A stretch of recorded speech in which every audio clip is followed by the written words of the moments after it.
भारत का नाम लेकर इजराइल ने कहा कुछ ऐसा, अमेरिका की भयंकर सुलग जाएगी। नए भारत की ताकत को इजराइल ने पूरी दुनिया को बताया। ईरान के सुप्रीम लीडर फिर इजराइल और अमेरिका पर उठाए सवाल। ख़ामेनेई ने कर ली इजराइल को दुनिया से अलग करने की तैयारी। इजराइल को भारत से सीखने की जरूरत। यरूशलम पोस्ट में छपे एक लेख ने मचाया हंगामा। ख़ामेनेई ने चला इजराइल के खिलाफ सबसे बड़ा हथियार। दुनिया की सबसे बड़ी ताकत ने भारत के खिलाफ मोर्चा खोला, टैरिफ लगाया, देश के प्रधानमंत्री पर लगातार बयानबाजी की और भारत के दुश्मन का खुलकर साथ दिया। जिस जापान में पीएम मोदी डील करके आए, उसी जापान के प्रधानमंत्री की कुर्सी भी अमेरिका ने खा ली। लेकिन भारत जैसा था वैसे ही ट्रंप के सामने खड़ा है। कोई भी और देश होता तो शायद इतना कुछ होने के बाद झुक जाता, लेकिन भारत ने न सिर्फ अमेरिका का सामना किया बल्कि ट्रंप को ही झुकने पर मजबूर कर रहा है। अब इजराइल भारत की ये ताकत देखकर उछल रहा है। इजराइल ने मोदी को लेकर ऐसी बात बोली है जो सुनकर ट्रंप के कान से धुआं निकल जाएगा। इजराइल भारत की तारीफ कर रहा है और अपने ही प्रधानमंत्री को लेकर सवाल भी किया है, जिसके बारे में आपको आगे सब बताते हैं। पहले ईरान के सुप्रीम लीडर ने इजराइल को फिर से कैसे निशाना बनाया है वो देखिए।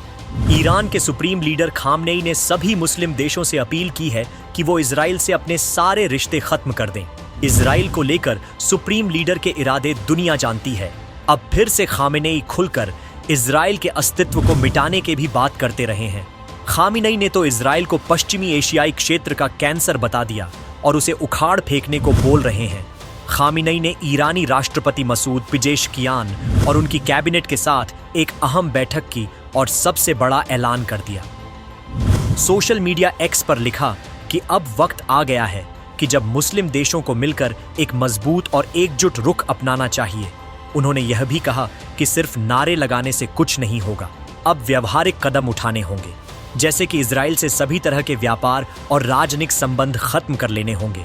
उन्होंने जोर देकर कहा कि फिलिस्तीनी जनता बहुत ही बुरी स्थिति में है और उन्हें दुनिया भर से मदद की जरूरत है।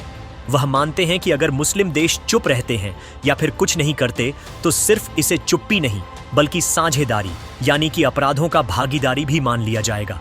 ख़ामेनेई ने इजराइल को दुनिया का सबसे अलग थलग और सबसे नफरत किया जाने वाला शासक बताया। उनका कहना है कि इजराइल को अमेरिका का समर्थन जरूर मिल रहा है, लेकिन इसका मतलब यह नहीं है कि उसे रोका नहीं जा सकता। यानी ख़ामेनेई इस्लामिक एकता के दम पर इजराइल से भिड़ने को तैयार है। उधर इजराइल और हमास को लेकर ट्रंप ने भी आखिरी चेतावनी दी है। ट्रंप ने सोशल मीडिया पर लिखा कि इजराइल ने मेरी शर्तें मान ली हैं, अब समय आ गया है कि हमास भी मान ले। मैंने हमास को चेतावनी दी है कि अगर उसने शर्तें नहीं मानी तो इसके गंभीर नतीजे होंगे और यह मेरी आखिरी चेतावनी है। अब कोई और चेतावनी नहीं दी जाएगी। बताया जा रहा है कि हमास अब बातचीत के लिए राजी हो गया है, लेकिन ख़ामेनेई ने बीच में एंट्री मार के फिर से माहौल बना दिया है। ट्रंप हर देश को दबाने में कामयाब होते हैं, लेकिन भारत से पंगा लेकर खुद ही रो रहे हैं। अमेरिका ने भारतीय सामानों पर 50% का भारी टैरिफ लगा दिया। ये एशिया में किसी भी देश पर सबसे बड़ा टैरिफ है। पूरी दुनिया में यह टैरिफ सिर्फ ब्राजील और भारत पर टॉप लेवल पर है। ट्रंप और उनके करीबी सलाहकार लगातार भारत पर बयानबाजी कर रहे हैं। ट्रंप ने भारत और रूस की अर्थव्यवस्था को डेड इकोनॉमी तक बता दिया।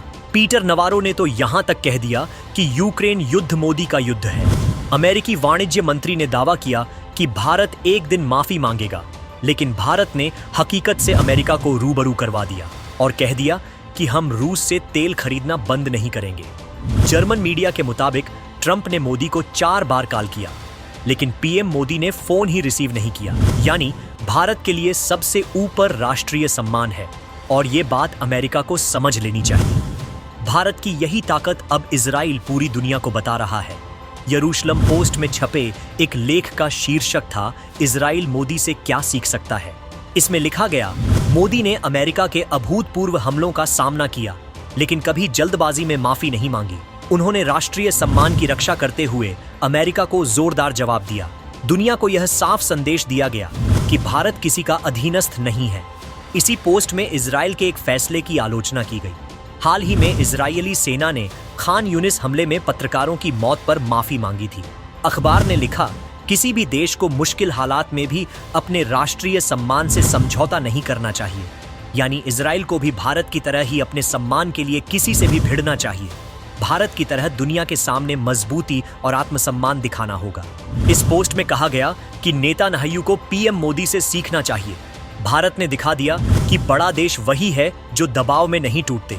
नेतान्याहू अमेरिका के दबाव में झुक जाए हैं, जबकि मोदी मॉडल कहता है कोई भी कितना भी ताकतवर हो, भारत अपने फैसले खुद लेगा, किसी के आगे झुकेगा नहीं। भारत की यही ताकत देखकर इजरायली मीडिया कह रही है कि मोदी से कुछ सीखो। तो क्या अब इजराइल भी अपने दोस्त भारत की तरह अपनी पॉलिसी बदलेगा? आप क्या सोचते हैं, कमेंट में बताइए।